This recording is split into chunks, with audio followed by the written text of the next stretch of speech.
At Rome Fiumicino Leonardo da Vinci Airport, travelers are greeted by an amazing experience, as a trip through art and beauty turns the wait for their planes into an opportunity for discovery.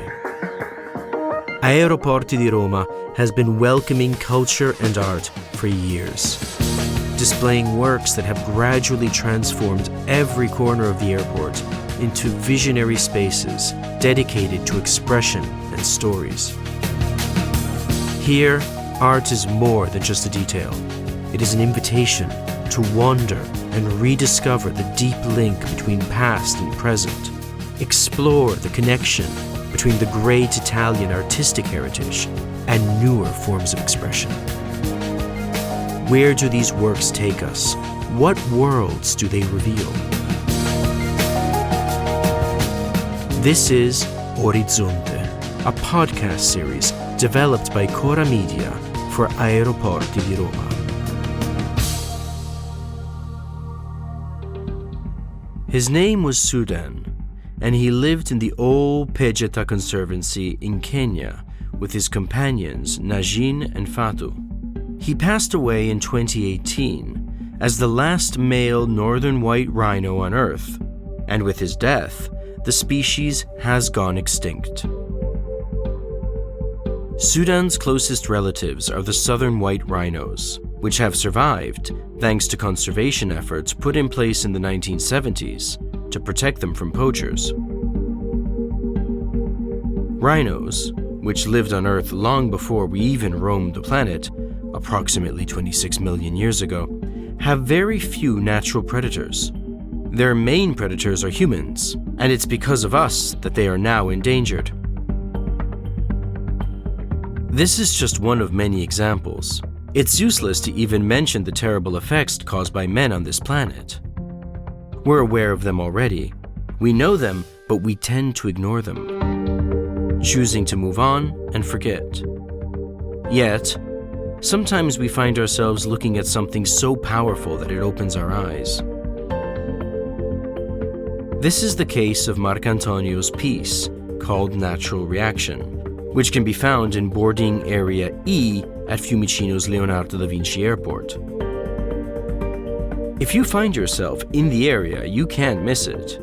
It's an actual-sized rhinoceros, about 4 meters long, with a 50-inch screen stuck on its horn. The work is so impactful that we suddenly freeze and find ourselves asking, what are we doing? The author of the work, artist and designer Marcantonio, came up with the idea for natural reaction from a series of questions. How often do we think every day that our society is becoming more stressful? How much does our attitude affect the natural world that surrounds us? And what remains inside us of the natural world that we belong to? We often think about leaving our stressful lives behind and running away to live in the jungle. We want to escape from our duties, meetings, bills, traffic, fines, rents, internet connections, and all those technologies that supposedly make our lives easier, but end up complicating everything instead. What if nature itself could come up to us, disruptive and unrelenting, like an enormous white rhinoceros bursting into the office and wrecking everything, breaking chairs, throwing desks up into the air, and charging head-on towards our computer screens? Nature stirs from its slumber and fights back with a strength to be reckoned with. It's both dramatic and ironic, a tragic comical image that invites us to reconsider our lifestyle. The white rhinoceros is rebelling against our habits. It's a desperate act, the final roar of a dying species. And if this image perhaps intrigues us and makes us smile, it's because in each of us there's a small rhinoceros just yearning to flip the table and change life.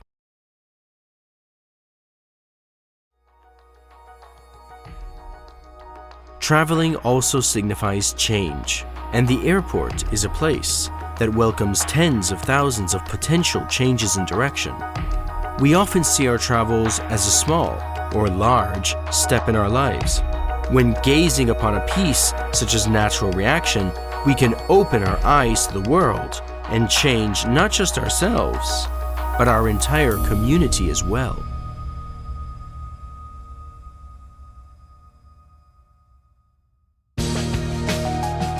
Orizzonte is a podcast series by Cora Media in collaboration with Aeroporti di Roma. Written by Rosella Bettinardi, narrated and adapted by John Vincent Aquilecchia. Editing by Sara Poma. Sound design by Lucrezia Marcelli. Graphic design by Rebecca Grassi. The project manager is Anna Nenna. The producer is Sabrina Patilli. The post-production coordinator is Matteo Scelsa. Studio recordings by Luca Possi.